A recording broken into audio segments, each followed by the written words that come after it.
son dos actitudes diferentes. Platón, ¿qué le reprocha a Callicles? Dice: te olvidas de que la proporcionalidad tiene mucho poder, tanto entre los dioses como entre los hombres. Tú, en cambio, piensas que se debe ejercitar la prepotencia y descuidas la proporción. ¿Sí? Esa es la raíz de la violencia para Aristóteles, ¿sí? Descuidar la proporción. Aristóteles decía que una acción es violenta cuando se ejerce sobre un ser sin tener en cuenta la naturaleza de ese ser, ¿sí? Esa falta de adecuación entre lo que yo hago y lo que la realidad necesita, en eso consiste la violencia, ¿sí? Independientemente qué sea lo que yo esté haciendo, esa falta de proporción, de ajuste, en eso consiste la violencia, y por eso genera tanto sufrimiento y tanta destrucción, ¿sí? Entonces, ¿ven? Son dos actitudes totalmente diferentes. La que propone Platón sería una actitud más bien de primero contemplar, una primacía de la contemplación, de ver cómo están las cosas, en qué consiste ese orden, cuáles son los mecanismos del orden, y luego adecuarme a eso para que mi actividad sea fecunda.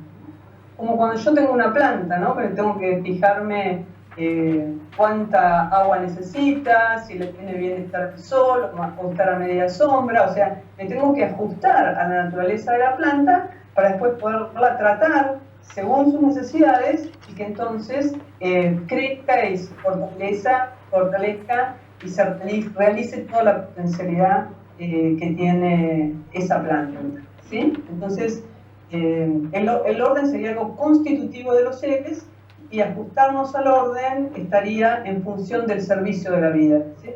Entonces, ven, acá se pide del hombre en esta concepción de la realidad como un gesto de obediencia, ¿no? De sumisión, en el sentido de que hay un orden que yo no creé, que constituye la vida, y ¿qué puedo hacer con mi libertad? Bueno, tratar de prestar atención a ese orden para beneficiar la vida, no solo de lo de los demás, sino la mía propia, porque en la medida en que el orden funcione, también yo voy a encontrar lugar en ese orden y voy a poder realizarme según mis capacidades.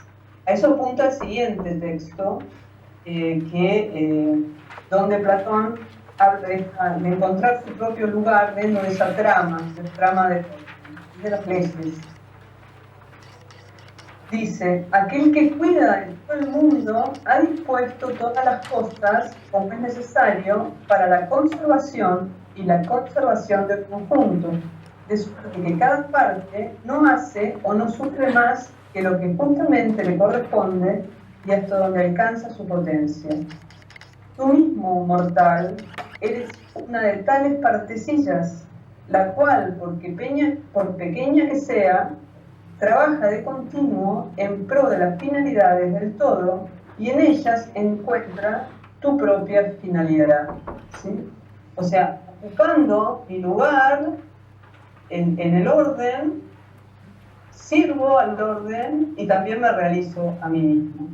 Entonces, para entender, por ejemplo, un médico es plenamente sí mismo ocupando su lugar en el orden, ¿no? O la madre en relación a sus hijos, ¿se entiende? O sea, todo lo que hacemos tiene que ver con la realización de nuestra identidad propia, pero dentro de una pertenencia a esta trama, ¿sí? Y la posibilidad de alcanzar la plenitud de la propia vida depende también de nuestra situación de pertenencia a una comunidad, a una trama que nos excede, ¿no?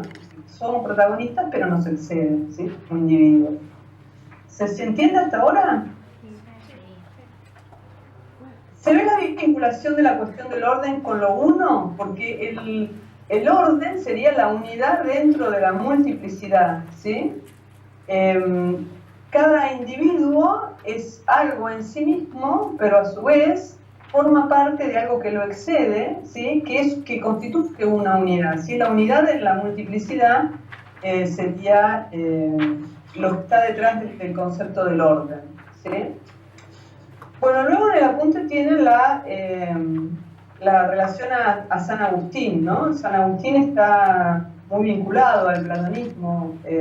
Por ahí ya vieron que San Agustín se inserta su conversión al cristianismo dentro del neoplatonismo. Él era discípulo de Ambrosio de Milán, que era un pensador de espiritualidad neoplatónica, ¿no? Entonces, estas ideas del orden en lo real también son recogidas y tomadas por San Agustín. El texto que tienen aquí de San Agustín, que no lo vamos a leer, lo parafraseo, se lo canto, él habla de que cada instancia tiene su orden propio y de que encontrar la posibilidad de alcanzar ese orden le provoca al ser humano una situación de paz, y la paz es como el fundamento, lo que hace posible el crecimiento en plenitud, ¿sí? Es muy sintomático, por ejemplo, que en el ruso la palabra mundo o cosmos, que es mir, ¿sí? M-I-R, también significa paz, ¿sí? Es la misma palabra para significar